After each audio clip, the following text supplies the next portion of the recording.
उत्तराधरण सूत्र के 28वें वाक्मार्ग के अध्ययन में दूसरी गाथा पर चर्चा चल रही है। नाणम च दंसनम चेव चरितम च तवोतः ऐस्मकुत्ति पण्णतो जिणहिं वर्धनसिहिं। जिनेश्वर परमात्मा ने ज्ञान और दर्शन, चारित्र और तप, इन चारों से युक्त ऐसा मोक्ष का मार्ग है कहा है। चारों की युति का अर्थ होता है चारों एक साथ होना चाहिए। यदि ज्ञान हुआ है तो निश्चित है कि दर्शन होता ही होता है। ज्ञान और दर्शन अविनाभावी। यदि आत्मा का ज्ञान हुआ है तो जिसका जानना होता है उसी का देखना होता है, जिसका देखना होता है उसी का जानना होता है। आचारांग सूत्र के प्रथम स्कंद में 2:1 आया, जे अनन दंसी से अनन रामे, जे अनन रामे से अनन दंसी, कि जो अनन्य को देखता है वह अनन्य में रमता है, और जो अनन्य में रमता है वह अनन्य को देखता है। यहाँ अनन्य का क्या अर्थ लेना कि अन्य अन्य अन्य अनेक ऐसे अनंत में से भी पूर्णतः में भिन्न ऐसा अनन्य स्वरूपी आत्मा। अन्य अन्य कितने? तो कहा द्रव्य अपेक्षा से 5 द्रव्य ये अजीव द्रव्य है, मुझसे पूर्णतः भिन्न है। यदि अन्य में गिने तो पुद्गल परमाणु का स्कंद रूप या शरीर अनंत पुद्गलों का पिंड है, यह भी मुझसे पूर्णतः भिन्न है। अन्य अन्य में फिर कितने गिनना? जो मैंने शरीर आदि का रूप धारण किए हैं वे कितने कि पृथ्वी कायिक, आपकायिक, तेवकायिक, वायुकायिक, वनस्पति कायिक से लगा करके देन्द्री, तेन्द्री, चौंद्री, पंचेंद्रिय से तिर्यंत, फिर मनुष्य, फिर देव, फिर नारकी, ऐसे भिन्न भिन्न अन्य कितने रूप बनाए तो कि अनंत। इन सारे अनंत से पूर्णतः भिन्न में अनन्य स्वरूपी आत्मा, उसको कहते हैं जो अनन्य को देखता है वह अनन्य में रमता है। अनन्य है आत्मा को जो देखना है वही उसमें रमना है।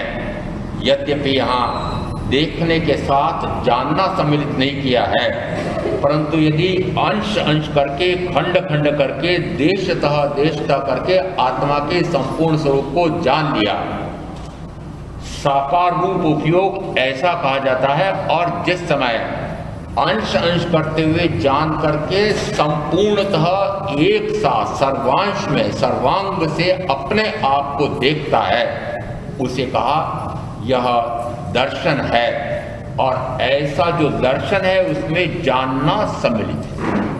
इसलिए यहाँ जे अनन दंसी से अनन रामे, कि जो अनन्य को देखता है वह अनन्य में रमता है। और उसी प्रकार से कि यदि वो अनन्य आत्मा को देखता है तो उसमें रमता है, तो रमने में जो उसको अपूर्व आनंद का आस्वाद आता है, निरंतर वह उसमें रमता है। जो अनन्य में रमता है वह अनन्य को देखता भी है। इसका अर्थ है कि जानना, देखना और रमना ये तीनों एक साथ होते हैं। इन तीन के लिए हम शब्द कहेंगे ज्ञान, दर्शन और चारित्र। जानना अपने आप का, देखना अपने आप का, रमना अपने आप में। एक दृष्टांत मोक्ष मार्ग प्रवचन ग्रंथ पर प्रश्नावली का प्रतियोगिता का आयोजन किया था। उसमें प्रश्न पूछा कि यदि एक पुरुष और एक स्त्री पति पत्नी बनते हैं, जिस समय एक दूसरे को देखते हैं, प्रथमतः वह पुरुष उस स्त्री के परिजनों की ओर देखता है और वे कहते हैं हाँ जमाई जी, अब आप इसको अपनी पत्नी मानना, पत्नी जानना। फिर पुनः अपने परिजनों की तरफ देखता है, हाँ बेटा अब तुम इसको अपनी पत्नी जानना, पत्नी मानना। फिर एक दूसरे की तरफ देख करके और एक दूसरे के संकेत से मात्र यह जाना कि हाँ अब मेरी यह पत्नी है, अब मेरे पति हैं। जाना एक दूसरे को, देखा एक दूसरे को, आगे आगे तो कुछ नहीं हुआ ना, आगे कुछ हुआ कि नहीं? उन्होंने तो मात्र कहा था जानना और देखना, आगे तो कुछ नहीं कहा था। फिर आप आगे कुछ करते रहे कि नहीं? रमना हुआ कि नहीं? इसका अर्थ है कि जानना है, देखना है तो रमना भी है। उसी प्रकार से यदि आत्मा आत्मा को जानता है, आत्मा आत्मा को देखता है, तो आत्मा आत्मा में रमण करता है। ये तीन गुण कहें, ज्ञान दर्शन चारित्र, ये तीनों गुणों की कहें कि चूंकि उत्तराधीन सूत्रकार चार कहते हैं, तो चारों गुणों की एकता, इन चारों की समन्वित साधना ही मोक्ष का मार्ग है और मोक्ष है। ये फिर जानना, देखना, रमना और के बाद में कहा निरंतर रमते रहना। अब निरंतर रमते रहने का क्या अर्थ? कि यदि देखा कि प्रिय है, जाना कि प्रिय है, फिर रम करके पता लगा कि हाँ प्रिय है, और यदि उसमें प्रियता का मजा आया तो फिर आगे क्या करते हैं तो मुझे पता है आप लोग क्या करते हैं। जीवन संगिनी, जीवन संगी, क्या अर्थ होता है? अर्थ क्या होता है? अरे दोनों ने अपने अपने जीवन संगी, जीवन संगिनी बना रखा है ना, जीवन भर साथ में, जीवन भर। इसका अर्थ है कि यदि एक बार परिचय हो गया, एक दूसरे को जाना, एक दूसरे को देखा, रमे और फिर निरंतर रमते रहते हैं कि छोड़ देते हैं? निरंतर रमना, ये निरंतर रमना यह तप है। जैसा आत्मा को जाना, जान करके देखा, देख करके रमने से जैसी आनंद का अनुभव आता है, फिर उसी आनंद में निरंतर मग्न रहना और कहीं उपयोग का जाने ही नहीं देना, अन्यत्र उपयोग नहीं टिकेगा। क्यों? क्योंकि जिसको जानने से, जिसको देखने से, जिसमें रमने से इतना अपूर्व आनंद आता है, तो वह बाह्य में किसी को जानना, किसी को देखना, किसी में रमना चाहता ही नहीं है। अपने आप में निरंतर रमते रहना, उसे कहा तप। बहने तप करना ही नहीं है। अब के महाराज ने कह दिया, अरे कौन सा तप? अपने आप में निरंतर रमते रहना, यह कहलाता है तप। जानना, देखना, रमना और निरंतर रमते रहना, ये चार गुण एक साथ रहते हैं, ये एक में ही होते हैं, ये एक के ही होते हैं। चाहे ये चारों गुण उल्टे चलें, चारों गुण सुलटे चलें, ये एक साथ चलते हैं। यदि जानना पराये का अपने रूप हो रहा है, तो देखना भी पराये का अपने रूप होगा। और यदि वह अपने रूप जिसको जाना है, जिसको देखा है, वह अपना चूंकि प्रिय है, इसलिए प्रियता का भाव। यदि वह अप्रिय है, शत्रु है, हानि पहुंचाने वाला है, तो अप्रियता का, शत्रुता का भाव। और यदि एक बार उससे शत्रुता हो गई, वैर वैमनस्य हो गया, वैर की गांठें पड़ गई, तो निरंतर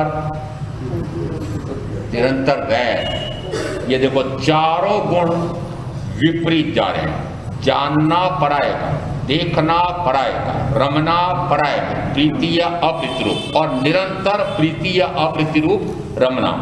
इसका अर्थ हुआ कि ये चारों गुण, ज्ञान, दर्शन, सुख और वेद, चाहे उल्टे चलो तो भी एक साथ चलते हैं, उल्टे चलो तब भी एक साथ चलते हैं। अब कोई कहेगा कि ऐसा कैसे महाराज? ज्ञान और दर्शन तो हो जाए, परंतु चारित्र आए न भी आए, चारित्र आए न भी आए। आगे इसी में आ रहा है कि चारित्र की भजना है कि ज्ञान और दर्शन यदि एक साथ होते हैं तब भी कहा जाता है कि प्रथम दर्शन होता है और फिर जब दर्शन आत्मा को आत्मा का हो जाए तो जिस ज्ञान से आत्मा को आत्मा का दर्शन होता है, साक्षात्कार होता है, अनुभूति होती है, अनुभव में आता है, वही ज्ञान सम्यक बन जाता है। जब तक आत्मा को आत्मा का दर्शन ना हो, अनुभव ना आए, तब तक का जो ज्ञान अर्जित किया था, चाहे वह पूर्वों तक का ज्ञान हो, वह ज्ञान नहीं कहा जाता है, अज्ञान की श्रेणी में आता है। जिस समय अपने आप का साक्षात्कार हो जाए, स्वयं ही स्वयं का अनुभव हो जाए, उस समय वह ज्ञान सम्यक हो जाता है। इसका अर्थ है वह ज्ञान सम्यक का हुआ कि जब दर्शन हुआ, दर्शन सम्यक हुआ कि ज्ञान के कारण से हुआ। इसका अर्थ है कि ज्ञान और दर्शन दोनों तो एक साथ होते हुए अनुभव में आते हैं। हमने बहुत बार सुना है, परंतु चारित्र तो साथ का साथ आए ना आए, चारित्र तो साथ का साथ आए ना। अभी व्यावहारिक जगत का उदाहरण दिया था कि जानना देखना हुआ था, उसके साथ चारित्र भी आया था। और आध्यात्म में कहते हैं कि नहीं, जानना देखना तो आत्मा को आत्मा का हो जाता है, परंतु चारित्र की भजना है, वो चारित्र नहीं आता है। साथ का साथ चारित्र आ भी जाए, साथ का साथ चारित्र न भी आए, उसको कहते हैं भजना। तो ये न आए, इसका क्या अर्थ? यदि सम्यक दर्शन प्रकट हुआ है, वह सम्यक ज्ञान पूर्वक होता है। यदि सम्यक ज्ञान हुआ है, सम्यक दर्शन हुआ है, तो जरा देखें कि वह कैसा होता है। दर्शन मोहनी कर्म के कारण से मिथ्या मान्यता होती है, उसके बल में कहलाता है अज्ञान पड़ा हुआ है। अज्ञान और मिथ्यात्व दोनों मिल करके उसको मिथ्या मोहादि में ले जाते हैं, और मिथ्या मोहादि करके वह अनंत कर्म का बंद करता है।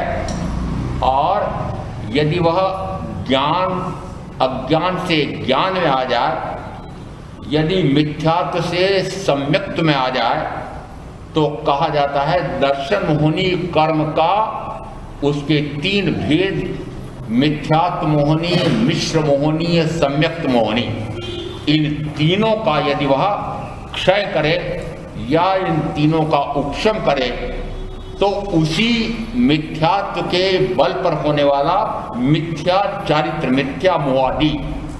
मिथ्या मोहादि में कौन सा गिनना? अनंतानुबंधी क्रोध, अनंतानुबंधी मान, अनंतानुबंधी माया, अनंतानुबंधी लोभ। यदि मिथ्या मान्यता टूट गई, मिथ्या मान्यता कौन सी? पहले ये भी तो पक्का कर लो, मिथ्या मान्यता कौन सी? मिथ्यात्व किसे कहें? मिथ्यात्व किसे कहें? यदि महाराज मुझे बताओ, मैंने पहले तो ध्यान दिया नहीं, बेटी को मंदिर वासियों के यहाँ पर दे दी, और अब उनके यहाँ से समाचार आया कि हमारे यहाँ नवपत जी की पूजा रखी है और आप भी समारोह में आना। महाराज यदि मैं वहाँ जाऊँ और मंदिर में जाऊँ तो मुझे मिथ्यात्व लग जाएगा ना? क्या पूछा? लगेगा कि नहीं लगेगा? मिथ्यात्व लगेगा कि नहीं? अरे वहाँ मिथ्यात्व लगेगा कि नहीं लगेगा? मिथ्यात्व यह कि मानना कि यह शरीर मैं हूँ, यह शरीर मेरा है, यह परिवार धन वैभव मेरा है, इंद्रिय विषयों में भोगों में रस है, उसमें मजा आता है, परिवार का कार्य करना कर्तव्य है, दायित्व है, उत्तरदायित्व है, धर्म है, बच्चों का पालन पोषण करना अत्यावश्यक है, अनिवार्य है, यह मानना मिथ्या। यह मानना मिथ्या। पता नहीं बाहर से मिथ्यात्व की बातें करते हैं। मिथ्यात्व तो मेरा स्वयं का मान्यता की भूल, उसको कहते हैं मिथ्या। मान्यता की भूल कौन सी? मान्यता यह कि यह शरीर में हूँ। अब शरीर में हूँ ऐसा जो यदि आपने माना हुआ है, तो क्या वह सत्य माना है? ये मान्यता सत्य है क्या? शरीर मेरा है, कहाँ नहीं है? ये शब्द कहाँ निकलते हैं? मेरा नहीं है। स्थानक में, घर में है? घर में तो ये सारे मेरे और मैं इनका। यहाँ एक तो स्थानक में याद आता है कि यह शरीर मैं नहीं, मेरा नहीं। वो इतना क्षणभंगुर, न जाने किस समय आयुष का काल पूरा हो जाता है और यह शरीर छूट जाता है। वो देखो, इतना करोड़ों अरबों का वैभव और इतना बड़ा पद, इतना बड़ा अधिकार, इतना परिचय, इतनी वाहवाही, जय जयकार, और देखो देखते देखते चटपट चले गए। यह कहाँ याद आता भाइयों को? जिस समय बेटे पोतों को वो श्मशान में कुछ विशेषज्ञ होते हैं, वो आवाज लगाते हैं, हाँ भाई मुखाग्नि देने के लिए आ जाना। उस समय सारे आसपास खड़े हो जाते हैं और देखते हैं कि अरे आग लगाई जा रही है। उस समय उनको याद आता है, ओहो ये शरीर तो ऐसा क्षणभंगुर है, और शरीर छूटा तो ये सारे छूट जाते हैं। ओहो ये शरीर मैं नहीं हूँ, ये शरीर मेरा नहीं। कहाँ याद आया? या तो स्थानक में याद आया या श्मशान में याद आया। और श्मशान में कितनी देर याद आता है तो मुझे ज्ञात है। वो 5, 7, 10 मिनट तक, जब तक वो लंपा लगाते हैं आग न पकड़ ले तब तक वे खड़े रहते हैं। और जैसे ही आग लगने लग जाए और गर्मी लगती है तो सारे अपने अपने समूह बना करके बैठते हैं। और जिस समय समूह बना करके बैठते हैं तो प्रथमतः तो 1-2 मिनट तो बात होती होगी दिवंगत आत्मा के बारे में, और उसके बाद में फिर कहीं घर नीति, कहीं समाज नीति, कहीं राजनीति, कहीं हाहा ही ठहाके। उधर तो वह भर भर करके जल रहा है और इधर आप क्या लगाते हो? ठहाके लगाते। मैंने देखा सामान्यतः आजकल उठावने स्थानकों में होने लग गए हैं। ये उत्तर भारत में उठावने को तीजा या चौथा ऐसा कुछ कहते हैं। चौथा, जिस दिन देहावसान हुआ उस समय समाचार भेजा, अमेरिका में रहते थे वो बेटे अजय आदि, तो जैसे ही वो समाचार मिला वैसे ही उन्होंने कहा हम अभी आते हैं, फिर भी आने में 6-8 घंटे तो लगेंगे, तब तक रोके रखना। किसको? पिताजी को जलाना वाले। हमारे क्या देखने आ रहे हैं? अरे पिताजी का मुंह देखने आ रहे हैं, फिर कब देखेंगे? किसका मुंह देखने आ रहे हैं? ये जो बेटे पोते आपके ये बड़े बड़े पैकेज वाले हो गए हैं और विदेश गमन कर गए हैं या परदेश चले गए हैं, वे कब काम आते हैं तो मैं बता रहा हूँ, उदाहरण दे रहा हूँ कि कब काम आते हैं। जिस समय समाचार मिलता है कि आपके पिताजी बहुत गंभीर हालत में हैं, अरे भाई साहब अब मैं इतना दूर बैठा हूँ, ये आप उनका इलाज करा लेना, मैं अभी पहुँचता हूँ, फिर भी मुझे कम से कम भी 6-8 घंटे तो लगेंगे, और ये मैं आपको इतना रुपया भेज रहा हूँ ऑनलाइन। आजकल तो क्या बढ़िया सुविधा, ये इतने हजार इतने लाख रुपए भेजे और ये अड़ोसी पड़ोसी ने उपचार कराया और उपचार कराते कराते स्वाहा हो गए। और फिर समाचार मिला कि आपके पिताजी तो चले गए। उन्होंने कहा अंकल जी अब वो चले ही गए हैं, अब आप ही दाह संस्कार कर देना, अब देखने का तो मुंह तो देखने का रहा नहीं, वो तो चले ही गए हैं। ये आपके बेटे पोते क्या काम आने वाले हैं? क्या काम आने वाले हैं? बस यही काम आने वाले हैं। वे जिस समय मैंने देखा कि चौथ उठावने का दिन था, एक दिन पहले समाचार मिले, दूसरे दिन आकर के दाह संस्कार किया और तीसरे दिन उठावना, चौथे दिन उठावना। और उस समय स्वाध्याय चल रहा था मध्याह्न का, और क्या ठहाके लग रहे थे, हंसी मजाक हो रही थी, और क्या भोजन व्यंजन सारे जितने भी सगे संबंधी परिचित आए हुए थे उन सबका भोजन। कौन सा दिन था? तीसरा या चौथा। क्या कर रहे थे सारे? समझ लेना, ये जब तक जीवित हो तब तक हाजी हाजी हाजी, और उसके बाद में गए कि गए कौन याद करता है। तीसरे दिन याद कर लेंगे, फिर 12वें दिन याद कर लेंगे, और फिर कभी 6 मासी में याद कर लेंगे, और कभी खीर पूड़ी बनाने का अवसर आएगा, खाने का अंदर में भाव आएगा तो वर्षी मना लेंगे, और फिर गए अपने राग रंग में रंगे। ये इस प्रकार के आपके ये परिजन, उनको आपने ये मान रखा है कि ये मेरे मेरे हैं? अरे वस्तुतः मेरे हैं क्या? यदि शरीर भी मेरा नहीं है तो ये जितने मेरे साथ जुड़े हुए हैं सारे संयोगी हैं। इसका अर्थ है कि ये मेरे नहीं है। ये मानना कि ये मेरे हैं या मिथ्या, ये सम्यक्त कैसे प्रकट होगी? मेरा सम्यक्त प्रकट होने के लिए क्या सिद्धांत है, जरा हमें बताओ। सम्यक्त के लिए मुझे क्या याद करना पड़ेगा, क्या घोटना रखना पड़ेगा, क्या समझना पड़ेगा? मैंने कहा इतना सा समझ लो कि ये शरीर आदि मैं नहीं हूं, मेरा नहीं।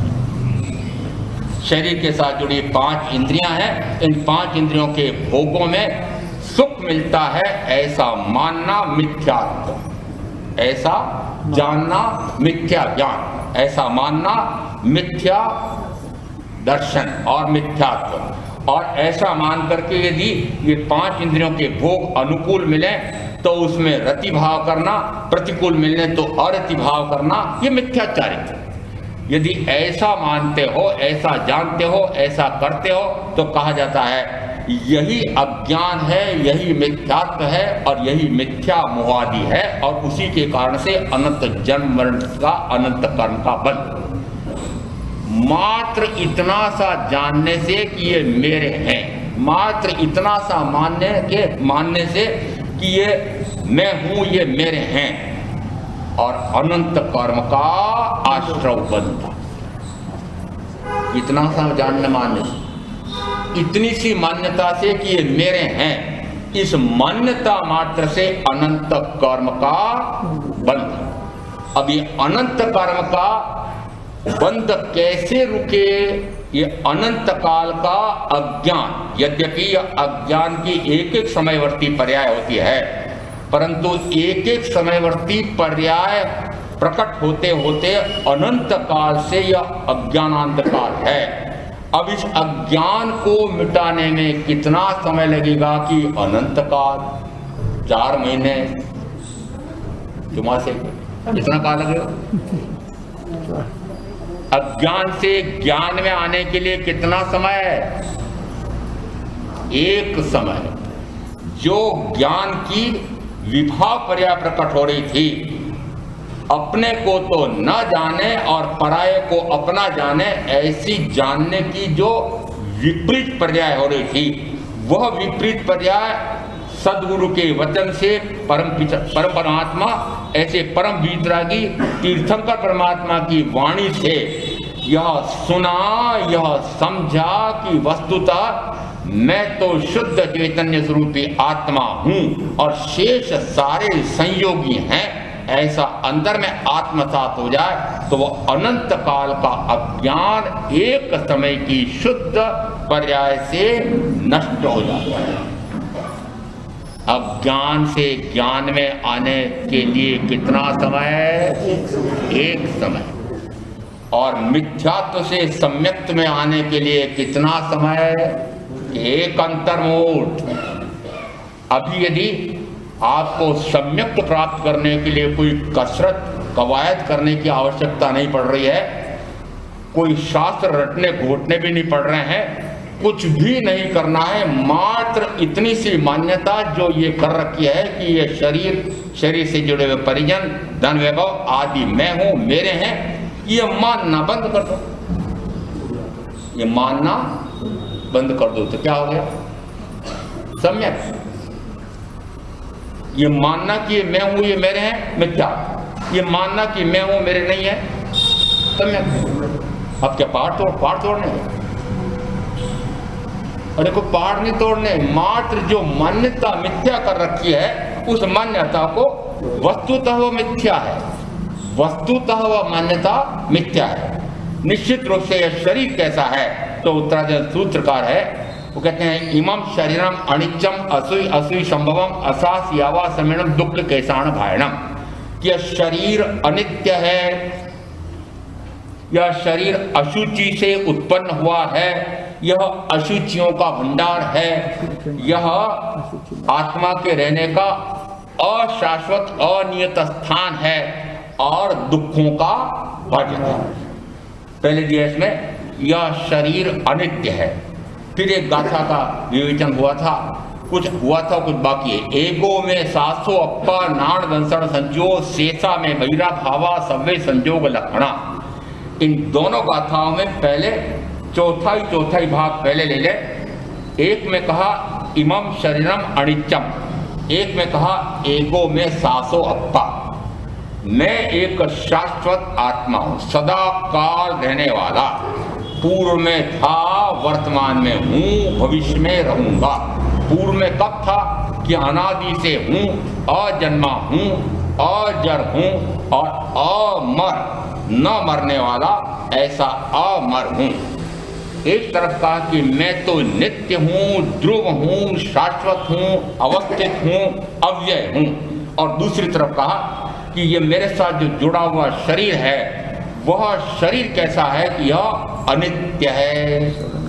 अनित्य का क्या अर्थ कि सदा काल रहने वाला नहीं है। एक अपेक्षा से कहा सदा काल नहीं रहने वाला। सदा काल यानी कितने काल तक रहेगा ये शरीर?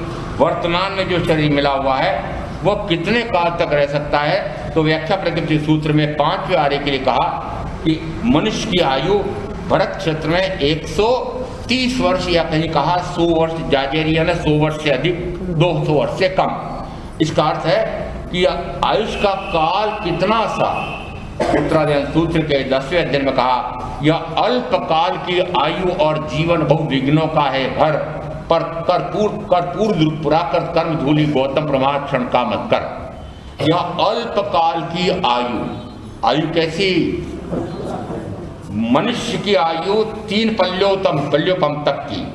फिर कहा यदि इस अवसरपिणी में हिसाब लगाएं तो भगवान ऋषभ देव की आयु 84 लाख पूर्व और माता मुरु देवी की आयु 1 करोड़ पूर्व। उस तुलना में वर्तमान की आयु कितनी सी? अरे 130, और पता नहीं वो 130 है कि कितना अंतर्मूर्ति है क्या पता। इसका अर्थ है कि न्यूनतम जगन्य तो अंतर्मूर्त और अधिकतम 130 वर्ष। इसलिए कहा यह अल्प काल की आयु और जीवन बहु विघ्नों का है घर। विघ्न, बाधाएं, प्रतिकूलताएं, रोग, असाता, मोहनी कर्म, अंतराय कर्म, असाता विधिनी कर्म, न जाने कितने प्रकार के विघ्न बाधाएं आपके पास, बहाने कितने हैं। ये कार्य है, ये कार्य है, ये कार्य है, इतने बहाने। ये चाहे कितने ही बहाने करते रहो। ज्ञानी कहते हैं, परम ज्ञानी यहाँ कहते हैं यह अल्पकाल की आयु और जीवन बहु विघ्नों का है घर, कर दूर पुराकृत कर्म धूलि गौतम ब्रह्माद क्षण का मत कर। ये विघ्न बाधाएं भी चलेगी, ये संसार की खटखट भी चलेगी और आत्मा का कल्याण का, परिशुद्धि का कार्य भी करना है।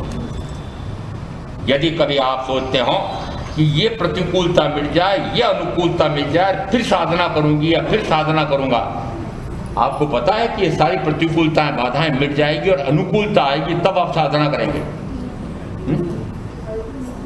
आएगी नहीं। इसका अर्थ है कि संसार में रहते हुए, गति में रहते हुए, मनुष्य भाव में रहते हुए भी ऐसा नहीं है कि दुख आपका पूरी तरह से मिट जाएगा, समस्याएं निपट जाएंगी और उसके बाद में साधना करूंगा, नहीं होगा। क्या पता आपकी असाता वेदनी इतने तीव्र हों कि असाता या बाधा प्रतिकूलता ये और बढ़ जाए। ऐसा क्यों नहीं सोचते? अभी तो बहुत अनुकूलता है, बाद में न जाने कब बढ़ जाएगी, ये क्यों नहीं सोचते?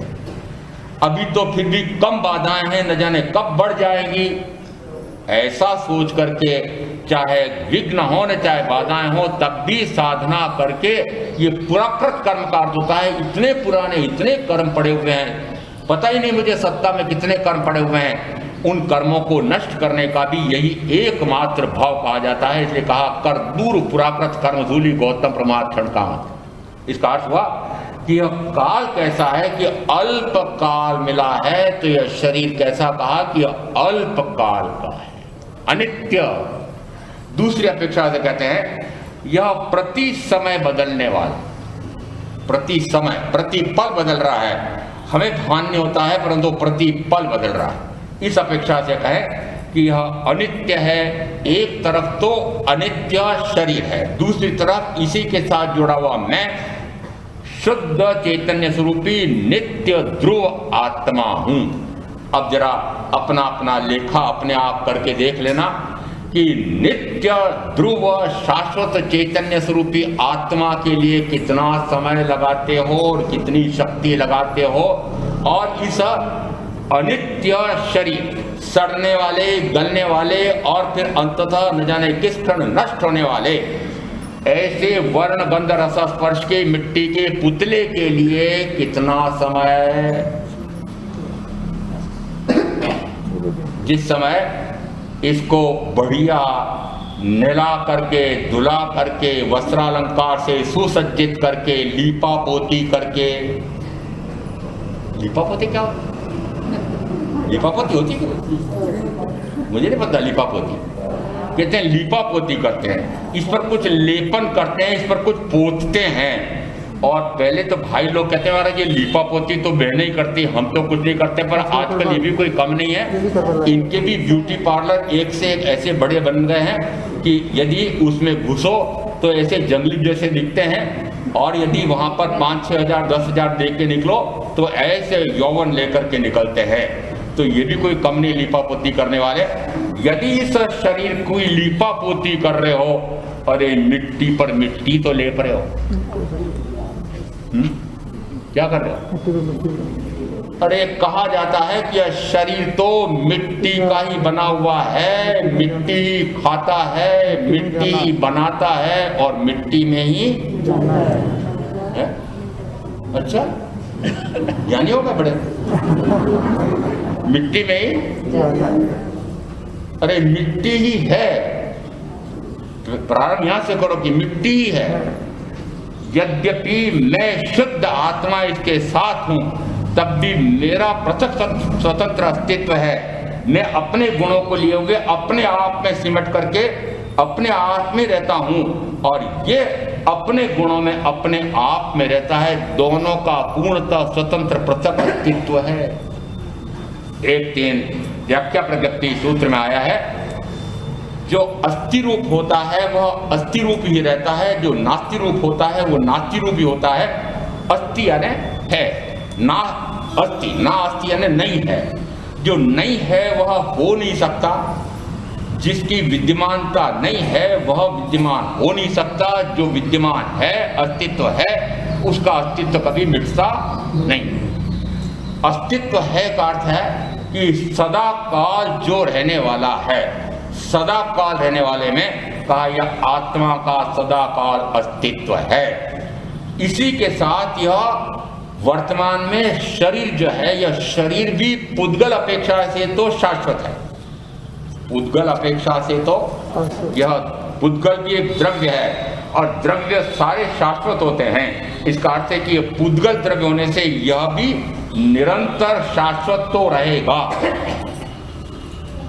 कभी भी कोई भी वस्तु नष्ट नहीं होती है, रूपांतरित हो जाती है। ये तो आपके बेटे पोते की विज्ञान की पुस्तक में भी पढ़ोगे तो मिल जाए कि कभी कोई वस्तु नष्ट नहीं होती है। ये तो विज्ञान वेत्ता भी कहते हैं। मान कहते हैं कोई भी वस्तु कभी नष्ट नहीं होती है, फिर ये कैसे कहा शरीर नष्ट होता है? शरीर यानी पुद्गल परमाणुओं का स्कंद पर्याय है। क्या ये पुद्गल परमाणु नष्ट नहीं होता है, पुद्गल द्रव्य नष्ट नहीं होता है, पर पुद्गल परमाणुओं की ये जो पर्याय है, ये पर्याय तो चली जाएगी। मनुष्य पर्याय तो मिट जाएगी। दूसरी अपेक्षा से कहें कि जिस समय यह हाड़ मांस का जो शरीर है, जैसे ही इसमें से इसके साथ जो आत्मा रहा हुआ है वो आत्मा पृथक होता है, वैसे ही वह जल करके क्या हो जाएगा?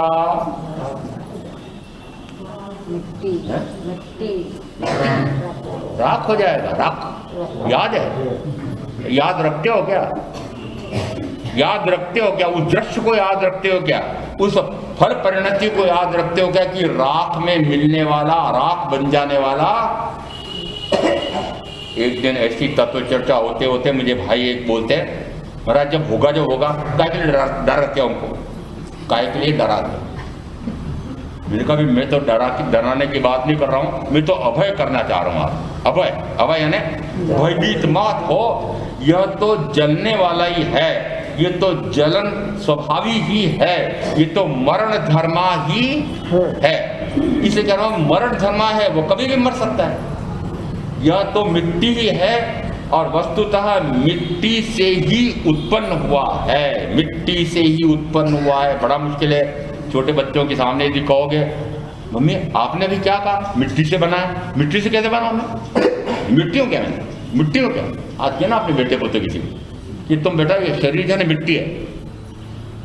यदि ये शरीर गर्भ में जिस समय शरीर बनना प्रारंभ हुआ था, उस समय वह शरीर किससे बन रहा था? तो कि माता जो भोजन लेती है, उस भोजन का जो उत्कृष्ट रस होता है, एक नाड़ी तो नाभि के यहाँ पर माता उस बच्चे के होती है और एक गर्भाशय में माता की नाड़ी, दोनों नाड़ियां जुड़ी रहती है और माता जो भोजन करती है उसका उत्कृष्ट रस वह शरीर में जाता रहता है और उसके अंग उपांग आदि विकसित होते हैं। अब बताओ वह शरीर किससे बन रहा है?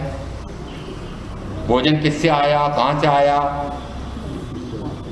भोजन कहाँ से आया? अरे जो भोजन खा रहे हो कहाँ से आ रहा है? किसका बना हुआ है? यदि वर्तमान के मौसम में एक मक्का का दाना डाला होगा किसान ने और वह एक दाना तो पौधा बन गया, उसके बाद में उसमें जो भुट्टे में 100 दाने लगेंगे, वो 100 दाने किसका रूप है? किसका? मिट्टी के बने 100 दाने और मात्र मिट्टी के नहीं बने। और बता देता हूँ, मुझे पता है जिस समय हम महानगरों में से विहार करके बाहर निकलते हैं तो मैंने देखा एक बड़ा गंदा नाला और गंदे नाले के आसपास किसानों के खेत और उस गंदे नाले में ही मोटरें लगी हुई। और अब बताओ गंदे नाले में मनुष्यों का मल मूत्र है कि नहीं, गंदगी है कि नहीं, गोबर गोमूत्र है कि नहीं, सारा गंदा मिट्टी का है कि नहीं उसमें? वो जो अन्न सब्जी फल आदि बन रहे हैं वे किससे बन रहे हैं? मात्र मिट्टी के बन रहे हैं कि मलमूत्र के भी बन रहे हैं? क्या खा रहे हो? अरे क्या खा रहे हो? महाराज खाएंगे तब सूग आएगी, हमको ऐसा मत बोलो कि मलमूत्र का बना हुआ भोजन है। इतना बढ़िया भोजन इस थाली में आया है, इतना सुगंधित दिखता है, इतना स्वादिष्ट लग रहा है और आप कहते हैं मलमूत्र का रूपांतरण है। अरे वस्तुतः वह कैसे रूप बनो? पुद्गल का ऐसा स्वभाव है कि वह कभी अच्छे रूप में परिणमन करता है, कभी बुरे रूप में परिणमन करता है। वो अच्छे रूप में जो परिणमन कर रहा है, जिस समय थाली में आता है उस समय आपको लगता है कि क्या स्वादिष्ट देसी घी का बादाम का हलवा, क्या सुगंधित है। और जिस समय ये हलक के नीचे गया और 12 घंटे 14 घंटे 20-24 घंटे बाद क्या निकला? जितनी देर बैठे रह सकते हो उसके पास में, और उसके पास कितनी देर बैठे रहोगे? ये तो बैठना पड़ जाए, कब्ज की शिकायत है इस कारण से, नहीं तो जल्दी जल्दी भागना चाहते हैं। क्यों? कि दुर्गंध आ रही है। क्या अर्थ निकला? शरीर का स्वभाव कैसा? प्रथमतः कहा कि यह दुर्गंधों से बना हुआ है, माता पिता के वीर्य रथ को भी ज्ञानी दुर्गंध कहते हैं। और दूसरा कहा कि ये दुर्गंधों का भंडार है। ऊपर से बल सौष्ठव शरीर का बड़ा अच्छा दिखाई देता है, रूप लावण्य बड़ा अच्छा दिखाई देता है, चिकनी चुपड़ी ऐसी चमड़ी गोरी चिट्टी है, परंतु जरा इसके नीचे झांक करके देखो तो एक कंकाल। प्रतिक्रमण साधक जिस समय प्रतिक्रमण पूरा करते हैं तो एक स्तवन बोलते हैं, उसमें बोलते हैं हाड़कारो पिंजरो और चामड़ासु मंडियों, और बड़ा जोर से बोलते हैं वो बड़ी लयबद्ध होकर बोलते हैं। मती राचो रे, क्या होता है? हाँ, संसार, हाँ संसार सपनों की, हाँ कहाँ? प्रतिक्रमण के बाद। फिर प्रतिक्रमण पूरा करके बेटका समेट के वापस कहाँ जाते हो? अच्छा, अभी तो बोल रहे हैं कि संसार असार है और ये हाड़का का पिंजरा है, फिर कहाँ जा रहे हो वापस? अरे वस्तुतः यदि इस चमड़ी के नीचे देखो तो मांस है, मज्जा है, रक्त है, पीप है, मलगम है, हड्डियों का ढांचा है।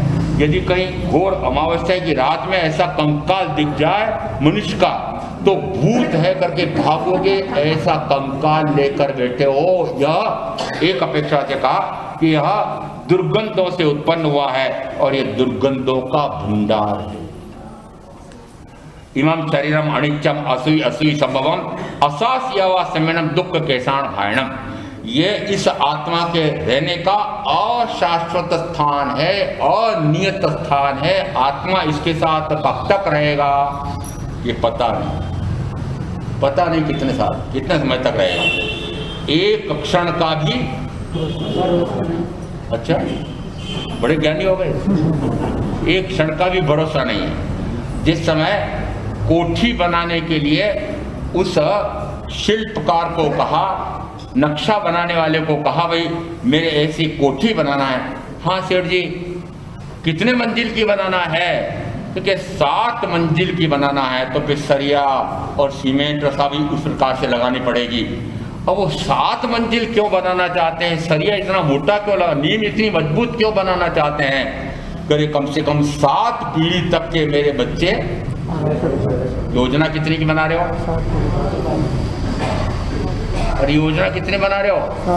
ये कमाई करने वाले बताओ अपने आप को कि कमाई करने के लिए कितनी योजना बनाते हो कि 7 पीढ़ी तक मेरे आराम से खाने वाले खा ले, इतनी कमाई योजना बनाते हो। 7 पीढ़ी की भवन बनाते हो, 700,000 वर्ष तक चलता रहे।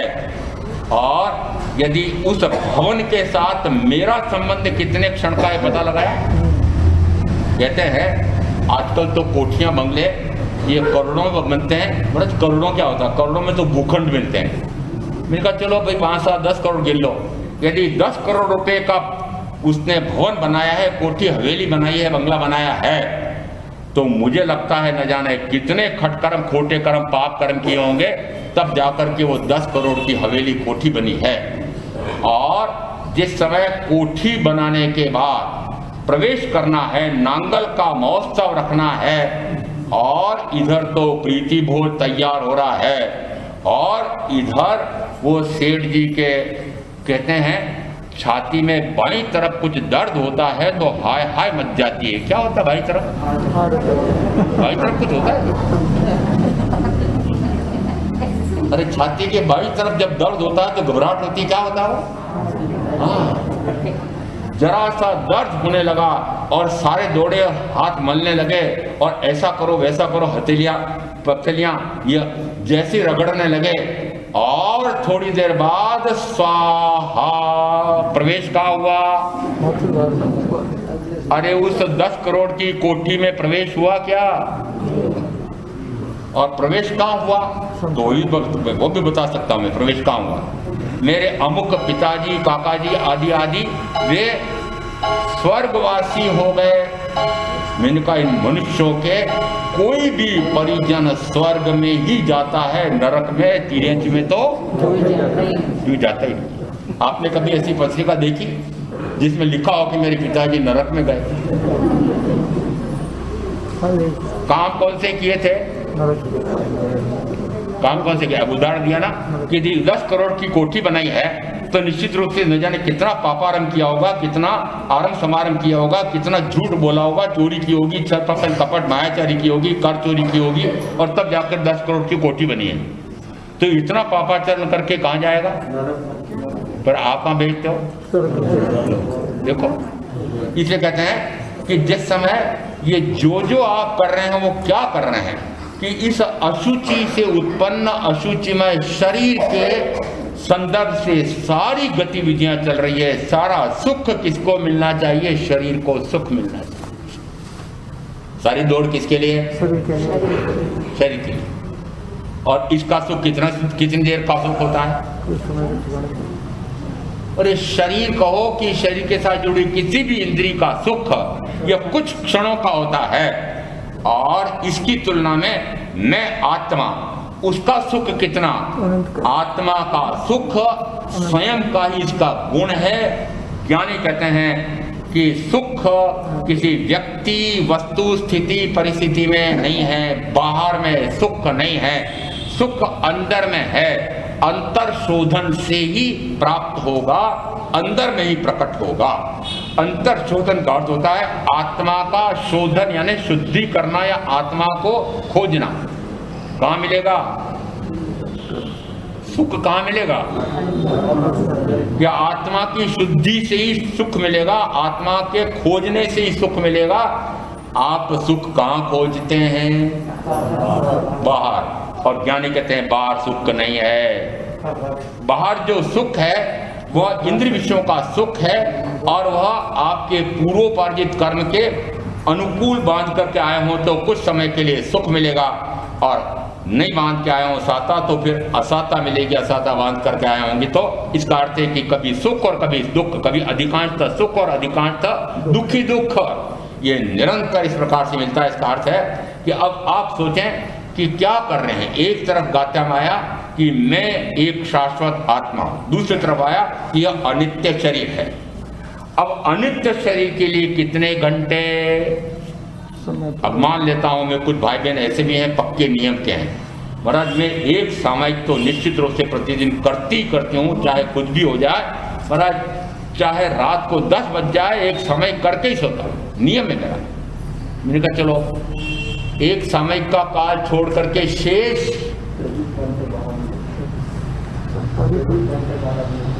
किसके लिए लगा रहे हो? शरीर के हिसाब से। तो महत्ता किसको दी? शरीर को। यदि 23 घंटे 12 मिनट या और कटा थोड़ा सा, कि मान लो कोई ऐसे भी हैं कि नमाज में तो 5 समय रोज करता हूँ, मैंने कहा चलो 4 घंटे गिन लो, मैंने कहा बाकी 20 घंटे कहाँ लगाए? इसका अर्थ है कि अधिक समय जिसके लिए लगा रहे हैं उसी को आपने महत्ता दी है। और निश्चित है कि यदि आपने कभी सदगुरु की वाणी सुन ली हो और तय किया हो कि नहीं आत्मा का अपना काम भी करना बहुत आवश्यक है, और फिर आपने उस दिन की दैनिक में विषय सूची निर्धारित की और 10 प्रकार के काम निर्धारित किए, उसमें आत्मा का कार्य, सामायिक स्वाध्याय, ध्यान, चिंतन, मनन, ऐसा भी आपने 10 कार्यों में से एक कार्य निश्चित किया। अब सबसे पहले कौन सा कार्य निपटाते हैं? ये शरीर का काम, ये जरूरी है, ये जरूरी है, ये जरूरी है, और वो शरीर संबंधी 9 प्रकार के कार्य सारे आपने पहले आवश्यक मान करके उनको पूरा किया, और करते करते थक थका गए और सो गए, और चलो कल करें। आत्मा का काम कब करेंगे? कल करें। कहते हैं शरीर का काम तो तुरंत करते हैं, भोगों के काम में तो कभी चूकते नहीं हैं, और आत्मा के कार्य को, अपने कार्य को, अपनी शुद्धावस्था प्रकट करने की साधना को कल पर और काल पर और बुढ़ापे पर टालते हो। कहाँ पर, किस पर टालते हो? कल करेंगे, कल आएगा। यदि शरीर संबंधी, भोगों संबंधी, कर्म बांधने संबंधी कोई कार्य सामने आ गया हो, उस समय कहो अरे अभी अपना काम कर लो आत्मा का, ये कल करेंगे, कल करेंगे, कल आए ना आए, अपना काम तो पहले कर लो। अपना काम पहले करते हो क्या? अपना यानी महाराज ये परिजन मेरे ही तो हैं, ये धन वैभव मेरा ही तो है, ये सब मेरे ही तो हैं। आपने क्या मान रखा? ये अपने ही तो हैं, ये इनका जो काम कर रहा हूँ मेरे ही तो काम है। ये जो धन वैभव बढ़ रहा है वो मेरा ही तो बढ़ रहा है, आपका बढ़ रहा है? धन वैभव किसका बढ़ रहा है? ये परिजन किसके बढ़ रहे हैं? भाई ये मैं जिस समय ज्ञानी पूछते हैं भाई तुमने इतना विकास किया है, क्या क्या विकास किया है, पूछें महाराज परिजन इतने हो गए हैं, धन वैभव इतना हो गया है, इतना मैंने विकास कर लिया है। अरे भाई ये जो जो बड़ा है वह किसका है? मेरा। अरे धन बढ़ाया, वैभव बढ़ाए, परिजन बढ़ाए, भोग सामग्री बढ़ाई, और कहते हो ये सब मैंने तो बढ़ाया, मेरा ही तो है, ये मेरा है? नहीं है। ये मेरा नहीं है, परंतु मान लिया कि ये मेरा है। इसको कहते हैं मिथ्यात्व। यदि ये मिथ्यात्व है तो अज्ञान है, और अज्ञान और मिथ्यात्व है तो समझना अनंत कर्म का बंध मिथ्या मुहादि करके होता है। इसका अर्थ हुआ यहाँ जो गाथम आया है, नाणम च दंसनम चेव चरितम च तवोतः ऐसमगुत्ति पन्नतो जिनेह वर्धसीम। ज्ञान और दर्शन, चारित्र और तप, ये चार ये मोक्ष का मार्ग है, ऐसा जिनगणितों ने कहा है। ज्ञान किसका? कि आत्मा को आत्मा का ज्ञान हो जाए, आत्मा को आत्मा का ज्ञान, उसको कहते हैं आत्मज्ञान। आत्मा को आत्मा का दर्शन, उसके पहले शब्द लगाते हैं आत्मा को आत्मा की प्रतीति, रुचि, श्रद्धा और आगे अनुभूति। प्रतीति में अनुभूति सम्मिलित है, परंतु हमने प्रतीति का अर्थ समझा नहीं है। प्रतीति का अर्थ है कि पहले मुझे ऐसा प्रतीत होता था, ऐसा आभास होता था कि शरीर आदि मैं हूं। अब मुझे ऐसा आभास होने लगा है कि शरीर आदि मैं नहीं हूं, मैं तो शुद्ध चैतन्य स्वरूपी सिद्ध समान आत्मा हूं। ऐसी अपने आप के प्रति प्रतीति हो जाए, अपने आप के प्रति श्रद्धा हो जाए। अब मात्र रुचि किसमें? शरीर में कि आत्मा में? अपने आप में। रुचि किसमें? पता लगाना कि रुचि शरीर में, परिवार में, भोगों में पड़ी हुई है कि आत्मरुचि प्रकट हुई है। यदि आत्मरुचि प्रकट हुई है तो आत्मा का आनंद का अनुभव आता है, और उस समय कहा जाता है यह दर्शन है, यह सुख है। यह सुख की प्रतीति यदि निरंतर बनी रहे तो वह वीर्य है। ज्ञान दर्शन ये दो मोक्ष के मार्ग कहें कि मोक्ष का लक्षण कहें या आत्मा का गुण कहें, ये सदा काल मेरे साथ रहते हैं, परंतु चारित्र और तप ये मेरे साथ सदा काल नहीं रहते हैं। और यहाँ यही आया है कि चारित्र जो इस भाव में मैंने ग्रहण किया है वह आपका गिने तो 5 व्रत रूप कहो। 5 व्रत क्यों कहे महाराज? 12 कहो ना। हमने तो 12 व्रत लिए। आपने कौन से व्रत लिए? 12। हमने तो 5 ही लिया, आप तो हमसे 2.5 गुने हो। हम तो 5 ही व्रत लेते हैं। सही में कितने व्रत लेता है? 5। आप 12। अरे महाव्रत होने कैसे? ये 5 आपके भी है, 5 मेरे भी है। 5 यानी हिंसा, झूठ, चोरी, इनको 2 करण 3 योग से आपने सीमित किया है। फिर मैथुन सेवन को 1 करण 1 योग से सीमित किया है, और फिर परिग्रह को 1 करण 3 योग से परिसीमित किया है। शेष के शेष इसमें 3 और दिशा परिमाण में समय समय पर निश्चित करके घटाता रहूंगा। अभी नहीं लिया, अभी तो 5 व्रत लिए। जीवन पर्यंत के लिए मात्र 5 व्रत लेते हैं, और उसके बाद में मैं दिन प्रतिदिन वापस ये जो अभी मैंने आरंभ परिग्रह की जो सीमा की है उस दिन में और उसको सीमित करूंगा, तो दिशा परिमाण को और सीमित करूंगा, भोगों के लिए दिशा को और घटाऊंगा, चारों तरफ की दिशाओं को और घटाऊंगा। अभी व्रत ले लिया है, लूंगा उस दिन। उसके बाद में फिर तय किया कि मैं इस प्रकार से भोग की परिभोग की सामग्रियां ये जो है ये इतनी मैंने आज तय की है, परंतु अब मैं उनमें फिर निरंतर कटौती करता रहूंगा। ये 3 और उसके बाद में फिर यदि अभी तो मेरी श्रद्धा प्ररूपणा है कि सामयिक का अवसर आएगा तब मैं सामयिक करके शुद्ध होऊंगा। अभी मैं मात्र निश्चय करता हूं कि ऐसा अवसर आएगा जब मैं सामयिक करूंगा, तो सामयिक करेंगे उस समय सामयिक का व्रत ग्रहण करेंगे। अभी तो मात्र श्रद्धा प्ररूपणा कर रहे हैं। उसके बाद कि यदि आगे मैं दिशावासी व्रत करूंगा तो और दिशा का परिमाण उसी दिशा में परिभोग की सीमा करना, यह मैं जिस दिन ऐसा करना चाहूँगा समय मिलेगा उस दिन मैं ऐसा करूँगा। फिर मेरे को जब ऐसा लगेगा कि हाँ मुझे करना चाहिए, उस समय में चारों प्रकार के त्याग, ऐसा 8 प्रहर तक का ऐसा संपूर्ण परिपूर्ण पोषक व्रत ग्रहण करूँगा। और यदि साधु साध्वी का योग मिलेगा तो उनको अशन पान खादिम सादिम औषध भेजक भेषज वस्त्र पात्र पाट पाटले आदि बहरा करके पवित्र होऊंगा। ये तो शेष 7 तो जब जब अवसर आएगा जब ग्रहण करेंगे। व्रत तो आपके भी 5 ही हैं। यदि ये 5 व्रत या 5 महाव्रत ग्रहण करते हैं तो ये व्रत या महाव्रतों के पालन रूप जो चारित्र है वह तो यहीं छूट जाता है। और दूसरा कहा तप, जो अनशन, उणोदरी, रस परित्याग, काय क्लेश, प्रतिसंलिनता, भिक्षाचरी, ये 6 प्रकार के जो तप हैं या तो जिह्वेंद्रिय के माध्यम से होते हैं या शरीर के माध्यम से होते हैं, शरीर को कष्ट देकर के होते हैं। ये जो तप हैं ये बाह्य तप हैं और ये तप भी छूट जाते हैं। व्याख्या प्रगति सूत्र के 2.5 में जिस समय दुंगिया नगरी के श्रावकों ने भगवान महावीर के परंपरा शिष्यों से पूछा, भगवान इन देवों को देवगति में क्यों आना पड़ा यद्यपि इन्होंने पूर्व के भाव में संयम और तप की आराधना की थी। उसमें स्थविर महल उत्तर देते हैं,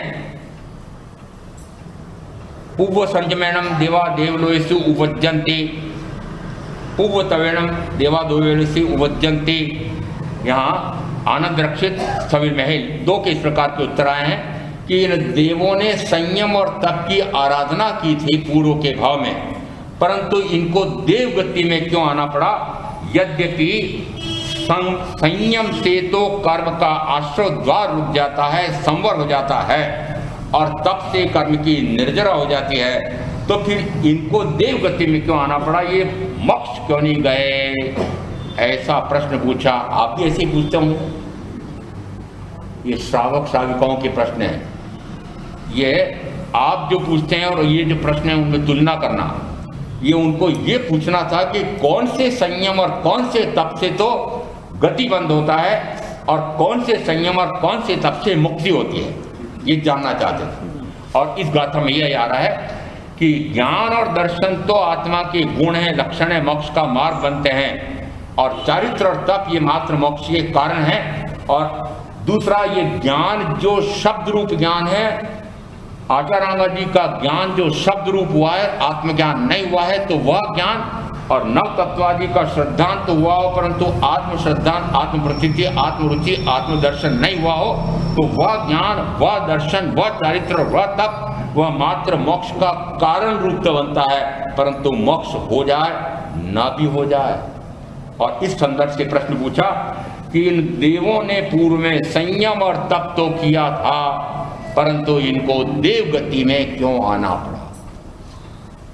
संयम किसके लिए, ये व्रतों का जो पालन हो रहा है, महाव्रतों का जो पालन हो रहा है, उसका फल क्या आना चाहिए, फल आना चाहिए स्वरूप रमणता, स्वरूप में आचरण। स्वरूप में आचरण का अर्थ है कि जैसा अपने आप के स्वरूप को जाना, जैसा अपने आप के स्वरूप को माना, वैसे ही अपने आप के स्वरूप में मग्न हो जाए, लवलीन हो जाए, उसी में निरंतर रमण करता रहे, उसको कहते हैं स्वरूपाचरण चारित्र। यदि बाह्य में 5 महाव्रतादि रूप चारित्र तो हो और स्वरूप में आचरण, स्वरूप में रमणता न हो, तो वह चारित्र यह यहीं छूट जाता है। और उस चारित्र के पालन करने से जो अशुभ से शुभ में आकर के पुण्य का बंध होता है, उससे उनको देव गति का सुख मिलता है।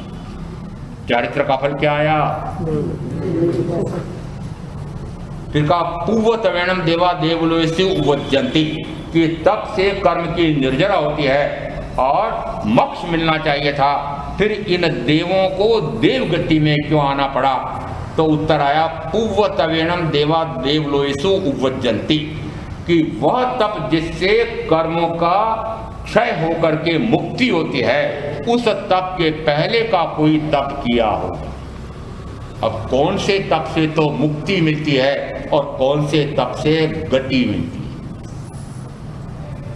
तप करना है ना, चौमासा लग गया, सावन भादों में बहुत तप होता है, अब तप करना है तो कौन सा तप करना, कौन सा तप जिससे मुक्ति हो जाए, कौन सा तप जिससे गति हो जाए। अब जिनको गति में जाना है वह तो अनशन से लगा करके प्रतिसंलिनता तप के 6 प्रकार के बाह्य तप करेंगे, और जिनको मुक्त होना है वे प्रायश्चित, विनय, व्यावृत्य, स्वाध्याय, ध्यान और काय उत्सर्ग में जाकर के इस काया से भी दृष्टि हटा करके मात्र आत्मा को ही जानना, आत्मा को ही देखना, आत्मा में रमण करना, निरंतर उसी में रमणता करते रहना, ऐसा जो तप है वह तप तो मुक्ति कराता है। और जो मात्र बाह्य में काय क्लेश रूप हो रहा है और अभ्यंतर में रमणता होनी नहीं है तो कहा जाएगा वह अशुभ से शुभ में आकर के पुण्य के पुंज एकत्रित करा देता है और उससे देवगति के सुख मिलते हैं। इसका अर्थ है कि कब वह ज्ञान और दर्शन गुण कहलाता है, कब वही ज्ञान और दर्शन मात्र कारण रह जाते हैं। दोनों का अंतर, वह ज्ञान जिससे स्वयं का जानना होता है, वह दर्शन जिसमें स्वयं का दर्शन होता है, उसको तो कहा गुण या मोक्ष का लक्षण कहा। और जिस ज्ञान से बाह्य में तो पूर्वों तक का ज्ञान हो जाए परंतु आत्मज्ञान ना हुआ हो वह मात्र कारण है, कार्य की सिद्धि नहीं होती। नव तत्वादि का श्रद्धांत तो हो पर आत्मश्रद्धा ना हो तो कहा जाता है वह कारण तो बना है परंतु कार्य की सिद्धि, आत्मसिद्धि तो हुई नहीं, आत्मा की रिद्धि तो प्रकट हुई नहीं। ज्ञान और दर्शन का भेद बता दिया। अब दूसरा दिया चारित्र, कि जिस चारित्र से मात्र 5 महाव्रतों का मात्र निरतिचार पालन मात्र हो रहा है उसे तो कहा वह तो गतिबंध का कारण बनेगा।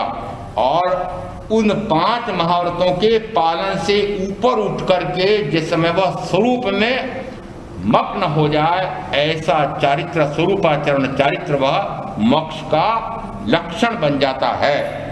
और वही तब जिससे स्वरूप में निरंतर रमणता होती है वह मोक्ष का निमित्त नहीं, मोक्ष ही बन जाता है।